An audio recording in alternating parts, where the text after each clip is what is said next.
coming back on the defense.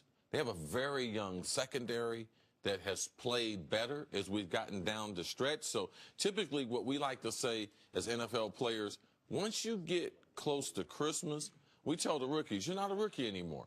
You know, you didn't play in 12 to 14 games. Even if you missed a few, you played in 8 games. You didn't play the college schedule. We need you to graduate over to year number 2. So when you start seeing these younger players like Dallas that have played a lot of reps, at this point in the season, they are better football players. So I see that happening with the Cowboys. And Dallas ran the ball when Zeke was out. So Jerry said he believes Dak's a better quarterback. I know he's a better quarterback with Zeke back there, so they run the ball. They eat up the clock. We know their defense is better. They get David Irving back on that defensive line, getting healthy at the right time. The Cowboys are the team people don't want to face. And you mentioned Russ is not going to be an issue, especially at the running back position with Zeke coming Running back won't be an issue because it's the most transferable of all the skills. It's the skill that you can have a workout and take that into some type of sport and transfer over without game time action. The reason why is because their vision, their overall ability to run with the football, see the open holes. It happens when a kid is 8 years old, from the time they touch the ball, going into little league, into high school, and into college and into the pros. And it's why it's the spot that you can have the biggest impact as a rookie. Yes. We have Alvin Kamara coming on in 45 minutes. At all different levels, too. You don't have to be a first-round pick. Right. Any level, you don't. And the other part of it is, I want to make this very clear. Like Alvin, we've sat and talked with him. He seems like a very smart guy. You don't have to have the whole game plan down to be a great running back. No. You don't have to be a studied veteran to be a great running back. So like this, because so much of it is instinctual. So it is the spot, as Cece was mentioning, that Zeke, with 6 weeks in Cabo or wherever he was training, right, because he should didn't be come okay. off an injury. He's not nursing anything. He's at full strength. Well, so I agree with Chris. I think it is the Cowboys. And here's the thing. Everyone's focused with the Cowboys, like, oh, what do they need? They needed the Falcons to go 0-2. Well, what they need is one of the NFC South teams to go 0-2. Because while they don't have the tiebreaker with Atlanta, they can end up with the tiebreaker with Carolina or New Orleans. Wow, okay. So, and 2 of them play each other this weekend, in Atlanta and New Orleans. If Dallas wins this weekend, they will be alive for the playoffs going into Week 17, barring a tie between Atlanta and New Orleans. So Dallas will be alive. They're going to need a lot of things to go their way. They need Detroit to lose a game. For Dallas to make the playoffs, they have to go undefeated. Detroit's got to lose a game, and they need a NFC South team to go 0-2. So it's there because the NFC South is playing each other. Because one of those losses is guaranteed to happen this weekend. It's a long shot, but it's available to them.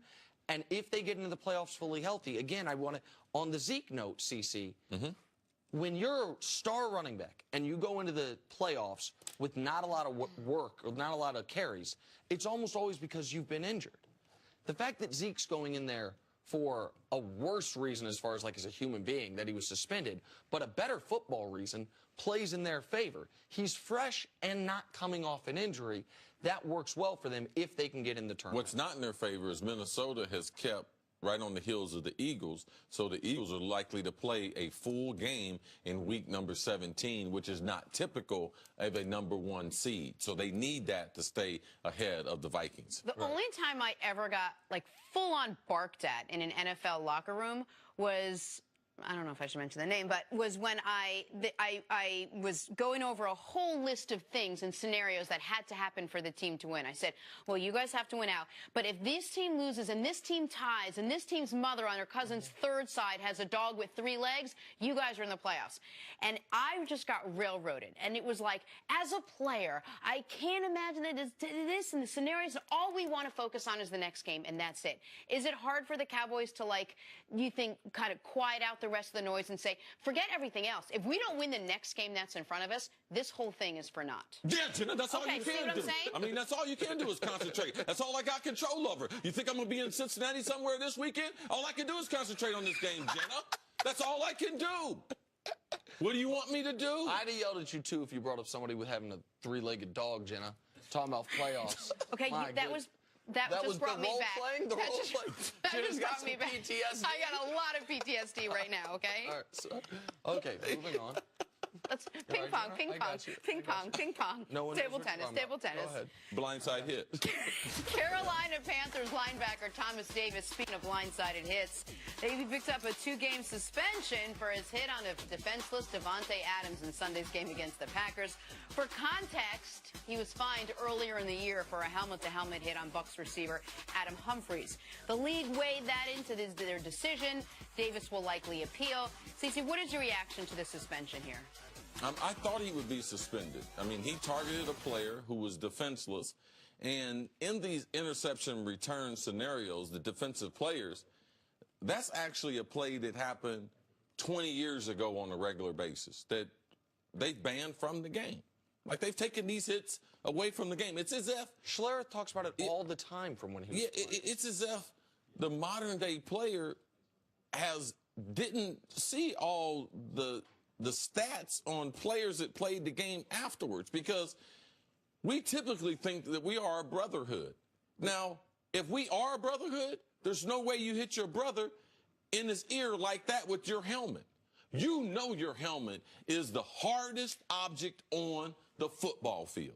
And anytime you hit someone with it deliberately, especially from the blind side, a veteran player, like, there's no excuse for it. He should be suspended. And given that he does have a track record of targeting, I'm not surprised that it was 2 games. Now, you talking about hurting someone, he could have really, one guy running in one direction, not looking, and you got a full speed and you jump off your feet and jump up and hit him in his face or in his ear, like, you can do a lot of damage to him. So this is not what I expect from Thomas Davis. I expected the league to come down hard on him. And I wouldn't be surprised this offseason if the league doesn't go to a targeting rule where the player will be thrown out just like college right when the infraction happened. So I can, with all these hits that we've seen of late, I wouldn't be surprised if that's approached at the next owners meeting, and wouldn't be surprised if it's implemented in the 2018 season. All right, just in quickly response to that before I get to the question. If they do that, it can't be the way college is done. It's got to only be on truly egregious hits like that. It can't be the incidental trying to break up a pass. It can't be what George Iloka did. Like, for me, obviously I don't dictate what the league's going to do, but when we think of the Cincinnati play, when George Iloka's trying to break up a pass, that gets you ejected in college football. I wouldn't like to see that be an ejection in pro football. Now and you guys can see the George Iloka hit here. Like that, he was trying to make a football play. That, as opposed to what Thomas Davis did, which, as CC mentioned, was a dirty play. Now, will the 2-game suspension become a 1-game suspension? Well, unfortunately, the victim of this, Davante Adams, has really good, or has experience in this. Really good is the wrong word. Danny Trevathan got a 2-game suspension for an illegal hit on Davante Adams that got reduced to 1 game. So Thomas Davis could see this reduced. But you and I were talking about this before the games, or before the show, CC. And I said, listen, I think he clearly didn't mean to do that. Like, he seemed so upset immediately after. And you said something I thought was really interesting. You were like, oh, he felt bad about it, but it was intentional. And you said something about his football, like the football personality, or I'm misquoting it. I can't quite remember exactly but explain it to me. How, because do you believe that on the sideline he did feel badly? The person that you have to turn into to play and survive in the NFL is different than the guy that goes to the game, and he's different than the guy who picks up his kids and goes home after the game. That's the way you survive in the league. And that person took over on interception, where I'm getting ready to retaliate on one of the offensive players. He knows he's a wide receiver, and he knows he can hurt him. That mentality took over Thomas Davis, and he applied that hit to him. How do I know this? Because I just know that the overall mentality and where you have to go, like, you have to go to a dark spot to survive playing in the NFL. And those are the type of reactions when you're in that dark spot. Those are the type of things that you do to people on the field. But so, just so I totally understand, but then the regular human Thomas Davis took back over on the sideline when he was thinking about what he did, and he's almost in tears? I'm asking. You tell me what happened. Well, I don't. I'm watching TV just like you. No, but is that a thing that